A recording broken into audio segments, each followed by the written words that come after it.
لو نبيك قضى معاك يوم، ايه الوصية اللي ممكن يوصيك بيها بعد ما يشوف روتين يومك وجدول يومك؟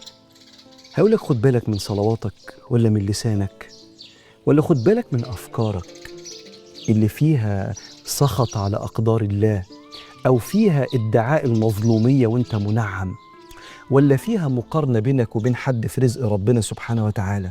ولا هيكلمك يقول لك يبقى خد بالك من ابوك وامك، دول نعمه كبيره. هيقول لك ايه؟ ولا يشكرك انك انت متبع واتبعت مله ابائي ابراهيم واسحاق ويعقوب. راجع نفسك في ده، وخليك من الناس اللي بتشكر، مش من الناس اللي اتقال عليهم ذلك من فضل الله علينا وعلى الناس ولكن اكثر الناس لا يشكرون. اللهم اجعلنا من اهل الصلاه على وقتها، اجعلنا من اهل الخشوع في الصلاه، ونعوذ بك يا مولانا من بدن يمل من الوقفة بين يديك، ومن قلب لا يشتاق إليك. السلام عليكم ورحمة الله. يا صباح النشاط والحيوية، عاملين ايه؟ يا رب دايما تكونوا بخير. فيديو جديد النهاردة، فيديو عن المطبخ، بقى المطبخ وكراكيب المطبخ والمواعين اللي بنقابلها في المطبخ. يعني ما شاء الله ما شاء الله، المطبخ كان زي ما انتوا شايفين كده. هنمسك بقى المطبخ كده هنخليه زي الفل. انا عارفة ان المواعين اكتر حاجة ممكن تحسسنا بالملل، بس بصوا بقى ان شاء الله نغسل المواعين كده واحنا بنفكر كده في افكار حلوة تسهل علينا كده الحياة، وتسهل علينا موضوع المواعين وغسيل المطبخ والحاجات دي. بس لو اول مرة بتشوفيني، انا اختكم ام يزيد. يسعدني جدا جدا اشتراكك معايا في القناة، ويا ريت لو عجبك الفيديو ما تنسينيش بلايك حلو زيك، وما تنسونيش بقى بتعليقاتكم الجميلة اللي بتدخل السرور على قلبي وتفرحني. ربنا يسعد قلوبكم ويفرحكم ويكتب لكم الخير والسعادة يا رب، اللهم امين. يلا بينا نستعين بالله ونصلي على سيدنا محمد صلى الله عليه وسلم، ونقول اللهم إني أبرأ من حولي وقوتي وألتجئ إلى حولك وقوتك يا ذا القوة المتين. اللهم أعني ولا تعن علي، اللهم انصرني ولا تنصر علي، اللهم اهدني ويسر الهدى لي. طبعا كلنا بيجي علينا وقت نحس ان احنا مش قادرين نعمل اي حاجة خالص، خصوصا بقى في شغل البيت اللي ما بيخلصش خالص ده. وكمان بقى لو المطبخ، طبعا بعد ما بتخلصي المواعين وبتنضفي الدنيا بتحسي كده ان في مواعين تانية تراكمت عليكي. بس اول حاجة كده واول نصيحة هديها لك ان انتي تستعيني بالله في كل امور حياتك. ان انتي كده تبدأي كده بالصلاة على النبي وتستغفري ربنا كتير وانتي واقفة كده بتغسلي المواعين. هتلاقي الموضوع عدى معاكي بسلاسة ويسر ان شاء الله. اصل احنا هنعمل ايه؟ هو في حد غيرنا هيجي يغسلها لنا؟ اكيد لا. هنستعين بالله كده في كل امور حياتنا، وان شاء الله ربنا كده يدينا القوه والعافيه، ونعمل في بيتنا ونبهدل ونوسخ الاطباق ونرجع نغسلها تاني. ده كده معناه ان احنا عندنا الحمد لله الحمد لله حياه في بيتنا. لكن لو انتي مثلا لا قدر الله قاعده مثلا لوحدك، هتلاقي نفسك ولا عندك مواعين تغسليها ولا عندك حاجه تعمليها. طب والله الموضوع ده ان انتي يكون عندك حاجات وتعمليها وربنا كده يقدرك على شغل بيتك افضل بكتير من ان انتي الحياه التانية اللي هي ما تكونش مثلا تكوني لوحدك، يكون مثلا ما عندكيش اولاد، يكون ما عندكيش مثلا احفاد يجوا يبهدلوا لك البيت وكده. صح. فنقول اللهم لك الحمد ولك الشكر على كل حاجة ربنا ادها لنا. ويلا بقى هنا ايه، انا طبعا كان المطبخ عندي زي ما انتوا شايفين كده كان يضرب يقلب، لانه انا كنت خلاص اتغديت وكنت تعبت جدا وجالي صداع، فدخلت بقى ايه قلت انام كده شوية. فقمت بقى على المنظر اللي انتوا شايفينه ده. بس ايه بقى احسن حاجة تعمليها؟ تقولي لنفسك بدل ما تقولي لنفسك ايه ده، كل دي مواعين، ده المواعين كتيرة قوي. لا، فكري كده بطريقة تانية، قولي انا كل طبق بغسله بيقربني من نظافة المطبخ. يعني كل حاجة بغسلها وكل حاجة بنضفها هيفرحني جدا بعد كده لما اشوف ان المطبخ بتاعي نضف وبقى جميل وبقى مفهوش بقى ولا حاجة. ويا سلام بقى لو انتي خلاص هتطفي النور وهتخشي على السرير على طول هتنامي، وولادك بقى نايمين والبيت نظيف وكل حاجة نظيفة، هتحسي الصبح هتلاقي نفسك كده ايه، مقبلة على الحياة. هتلاقي نفسك كده ان انتي الحمد لله مطبخك نظيف، هتقومي بقى تعملي فطار حلو، تعملي اكلة حلوة، تعملي بقى كل بقى الايه اللي نفسك فيه. انك كده تتكلمي مع نفسك ده بيفرق جدا جدا، لان انتي بتشجعي نفسك. حاولي دايما كده تشجعي نفسك، قولي لنفسك انا شاطره، ده انا انجزت، ده انا خلاص خلصت الاطباق. طب هخش على الكوبايات، ده خلاص كمان الكوبايات خلصت. طب نيجي مثلا للحلل، طب الحلل موالها طويل وعايزه دعك ومش عارفه ايه. لا يلا هستعين بالله واستغفر ربنا كتير. وحاولي مثلا لو انتي بتغسلي مثلا الكوبايات الاول، قولي انا هغسل الكوبايات وهستغفر ربنا على قد مثلا ايه ما اخلص الكوبايات. خلاص. طب هخش في الاطباق، طب انا هصلي على النبي لغايه ما اخلص الاطباق. طب انا مثلا ايه دخلت بقى على الحاجه الكبيره اللي هي الحلل. طيب خلاص، عشان الحلل عايزه قوه كده، طب انا هقول لا حول ولا قوه الا بالله لغايه ما اخلص الحلل. هتلاقي الموضوع بقى سهل معاكي وعدى كده بسلاسه ويسر. طيب مثلا يعني انت مثلا طبعا احسن حاجه ان انت تذكري ربنا، دي حاجه حلوه جدا. طب لو عايزه مثلا حاجه تسليني او حاجه كده تضيع معايا الوقت بسرعه، ممكن بقى تجيبي التليفون بتاعك تشغليه مثلا على حاجة مفيدة تستفيدي منها. اتفرجي مثلا على هالة سمير، الدكتورة هالة سمير، على مصطفى حسني، على اي حد انت بتحبي تسمعي له. بس اهم حاجة ان هو يديكي افادة كده وانت بتسمعيه. يعني ما تتفرجيش كده على اي حاجة مش هتاخدي منها اي افادة. لو خليتي وقت تنظيف المطبخ حاجة خاصة بيكي انت، ان انت مثلا ايه قلتي طب انا عايزة اسمع مثلا النهاردة درس في الحتة الفلانية، او مثلا درس للشيخ الفلاني، او اي بقى ان كان اللي انت عايزة تسمعيه، بس انا هخلي الوقت اللي انا هسمع فيه ده وانا بغسل المواعين. هتحسي ان الوقت ده بقى خاص بيكي انت بتغسلي المواعين وفي نفس الوقت بتعملي حاجه مفيده، ان انت واقفه بتسمعي لحد كويس، حد هتاخدي منه فكره حلوه، حد هتاخدي منه معلومه تفيدك في تربيه اولادك، في بيتك، في حياتك كده يعني. وطبعا افضل حاجه نعملها في شغل المطبخ ان احنا ما نسيبش مواعين تتراكم علينا كده وتبقى كتيره قدامنا، لان الموضوع ده هياخد مننا مجهود كده كبير. بس لو حصل الموضوع ده بقى تعملي ايه عشان تشجعي نفسك؟ تحاولي كده ان انت تجيبي سبونشة جديدة تغسلي بيها المواعين. السبونشة لما تكون جديدة بتحسي كده ان هي بتدي رغوة اكتر، فتحسي بتشجيع اكتر واكتر ان انت بقى تمسكي المواعين دي كده تغسليها كلها وتخليها كده زي الفل. وتحطي كمان شوية صابون كده على شوية مية سخنة على شوية خل، هتلاقي الرغوة معاكي زادت، وهتلاقي بقى ريحة ونظافة. الخل هيديها كده ريحة تعقيم حلو قوي، وهتحسي ان انت بتنجزي. يعني هتحسي كل طبق بتغسليه بدل طالع بيلمع كده وحلو معاكي، هتحسي كده ان الدنيا بقت زي الفل، هتتشجعي اكتر ان انت تعملي. واكيد طبعا مفيش بيت بيفضل نضيف طول الوقت. طول ما عندنا اولاد وطول ما في حياة لازم طبعا البيت يتكركب. لازم مثلا مرة تقولي انا مش قادرة اغسل البوتاجاز بتاعي، هغسله الصبح. سيبيه وقت ما تكوني قادرة انك تعملي، ما تجيش على نفسك في حاجة. قادرة تعملي قومي اعملي وتشجعي، وشجعي نفسك بحاجات كتير زي اللي اتكلمنا فيها. مش قادرة تعملي خلاص، هيفضل لغاية تاني يوم مش هيحصل لهم حاجة.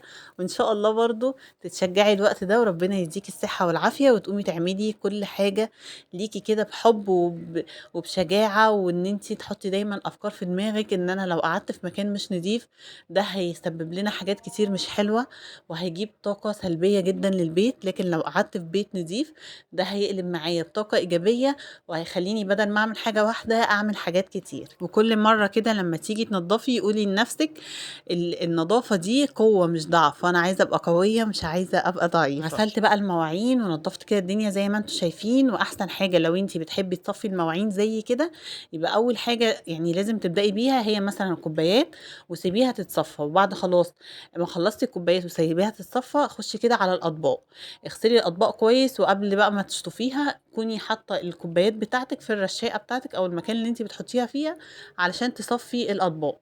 وبعد ما تخلصي الاطباق اغسلي ايه الحلل. وبعد ما تخلصي الحلل رجعي تاني الاطباق مكانها عشان تصفي الحلل.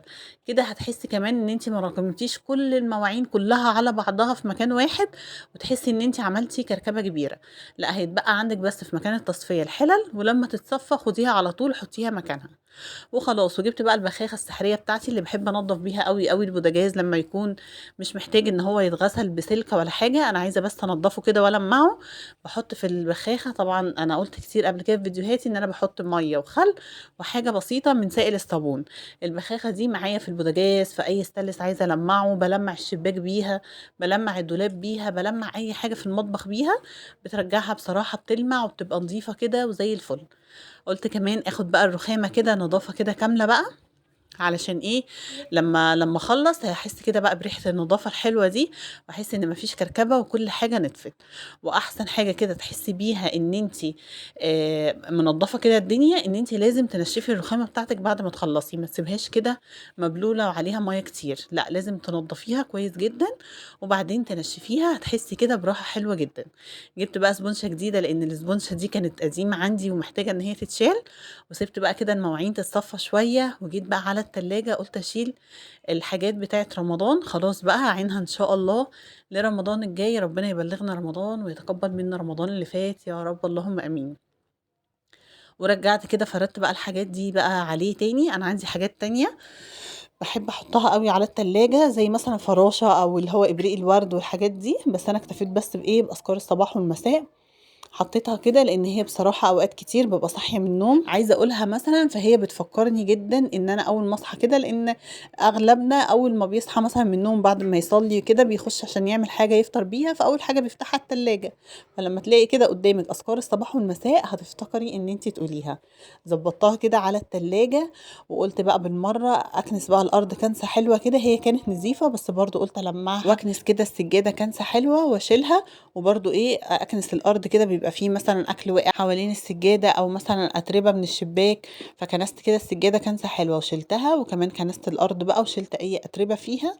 وكمان هاجيب بقى شوية مَيّة وخل وشوية صغيرين كده من أي سائل عندِك، وقُمت جاية بقى إيه حاطاها، ويا سلام بقى لو المَيّة تبقى معاكِ كمان سخنة، هتنضّف معاكِ وهتعقّم الأرض جدًا، والخل كده هيدّيها لمعة حلوة أوي. بُصّوا بقى هنا كنت خلاص أهو خلّصت المطبخ، طبعًا أخد منّي وقت كبير لإن أنا كان عندي مواعين كتيرة أوي، بس الحمد لله قُلنا بقى الاستعانة كده بالله بتضيّع أي تعب وبتضيّع أي مجهود. خلاص كده خلّصت كل حاجة واستنيت لمّا الأرض نشفت خالص وحطيت السجادة، وكمان المواعين بقى اللي محطوطة دي هارصها برضه مكانها علشان إيه، المطبخ يبقى رايق معايا كده للحلو اللي أنا عايزة أعمله دلوقتي. فقُلت برضه أشيل كده كل حاجة مكانها. أنا طبعًا أوقات خصوصًا لمّا باغسل المواعين بالليل وخلاص بقى عايزة أنام، أوقات باسيب المواعين الفاضلة دي لتاني يوم الصبح. بس بما إني بقى إيه لسه قاعدة شوية كده وهاعمل كمان حاجة حلوة كده في المطبخ، فقُلت بقى أشيل كل حاجة، وكده بقى المطبخ بقى رايق وجميل ورايق كده إن أنا لو عايزة أعمل فيه أي حاجة. خلاص بقى هنا بقى إيه، قُلت أعمل مفتقة، طبعًا اللي هي الحلبة المعقودة.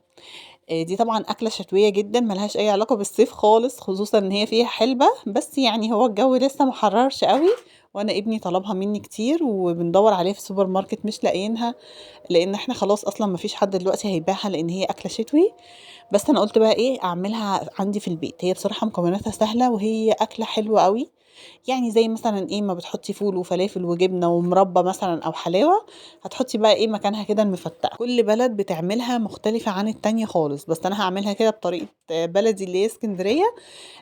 أنا باجيب كده إيه، كوباية زيت هاحطها. أنا هاعمل هنا 2 كيلو من العسل الأسود، هاحط كده كوباية زيت، وأحسن حاجة إن أنتِ الزيت بتاعِك يبقى زيت طعمه حلو وريحته حلوة، زيت ذرة بقى، زيت عباد شمس بس يكون حلو.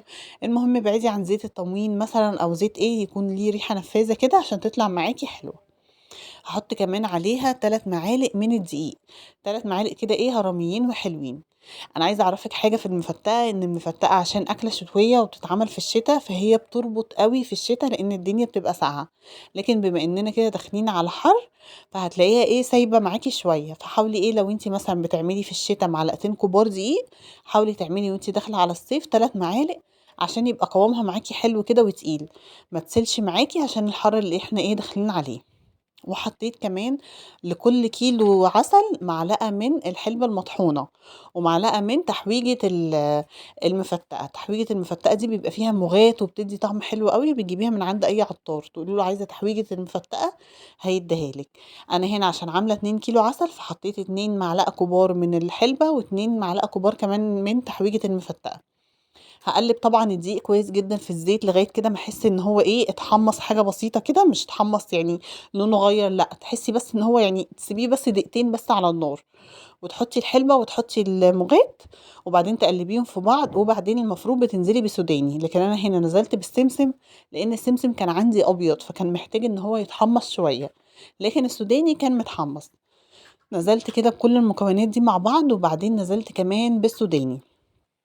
وقلّبتهم كده كلّهم مع بعض. طبعًا لمّا تنزلي بالحلبة وتحويجة المفتقة هتدّيكِ بقى ريحة، بُصّوا هتفضل معاكِ في البيت 4 أيام قدّام لإن هي ريحتها قوية جدًا. خلاص بقى ونزلت بالسمسم والسوداني وأي مكسرات أنتِ حابة تحطيها، بتحطيها برضه بتدّي طعم حلو أوي. المفتقة بصراحة يعني المكسرات اللي أنتِ عايزة تحطيها فيها دي على حسب رغبتِك، عايزاها بقى كتيرة، عايزاها قليلة، زي ما تحبي.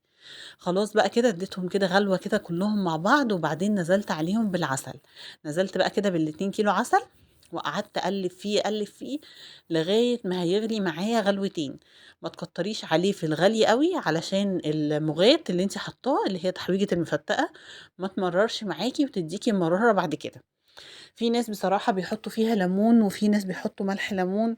انا ما حطيتش اي حاجه من الحاجات دي، انا بعملها كده بس. ما اعرفش بصراحه ايه لازمتهم بيتحطوا ليه، بس انا بحب احطها كده وخلاص. ومجرد ما العسل يدي كده غلوتين على النار خلاص بتخلص. بصوا اهي غلت اهي، قلبتها تقليبه وقمت جايه طافيه عليها النار على طول. وخدي بالك قوي منها، ايدك تبقى فيها على طول علشان ما تمررش معاكي.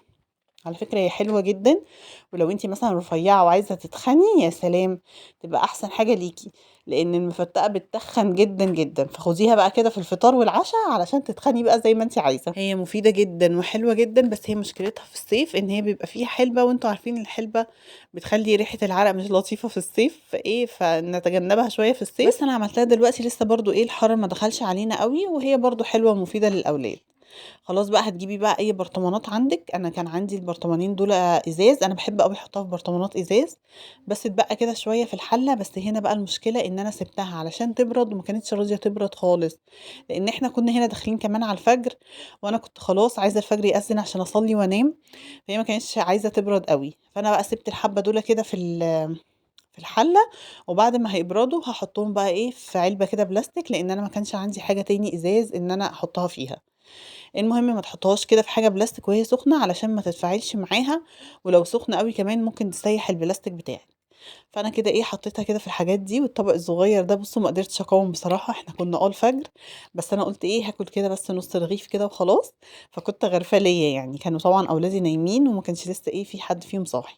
بصوا هي بتبقى سايبة كده، اول ما تخلصيها بتحسي ان هي مية وسايبة خالص وايه ده باظت ومش عارفة ايه. لكن هي لما تبرد خالص هتلاقي اخدت القوام اللي انت عايزاه وبتحبيه وبتجيبيه من بره. خلاص انا كنت بقول لكم هنا لما تبرد بقى احطها في العلبة البلاستيك دي. بس كده. قلت بقى كده ايه اخد النص رغيف ده اكله وخلاص على كده. وطبعا احسن حاجه في المفتقه السوداني والسمسم بيدوها طعم حلو قوي. بس كده ده كان الفيديو بتاعي النهارده، بتمنى يكون عجبك واستفدتي منه لو بمعلومه بسيطه. لو عجبك الفيديو متنسينيش بلايك حلو زيك، ولو لسه مش مشتركه معايا في القناه اتمنى انك تشتركي معايا وتنوريني باشتراكك. اشوفكم فيديوهات تانية كتير، اسيبكم في رعاية الرحمن. اخد بقى انا الطبق ده واقعد كده لان هي عايزة قعدة مزاج، مش عايزة واقفة ابدا، عايزة كده ايه تاكليها وانتي قاعدة. وبس كده ده كان الفيديو بتاعي النهاردة، بتمنى يكون عجبك. اشوفكم فيديوهات تانية كتير، اسيبكم في رعاية الرحمن، مع السلامة.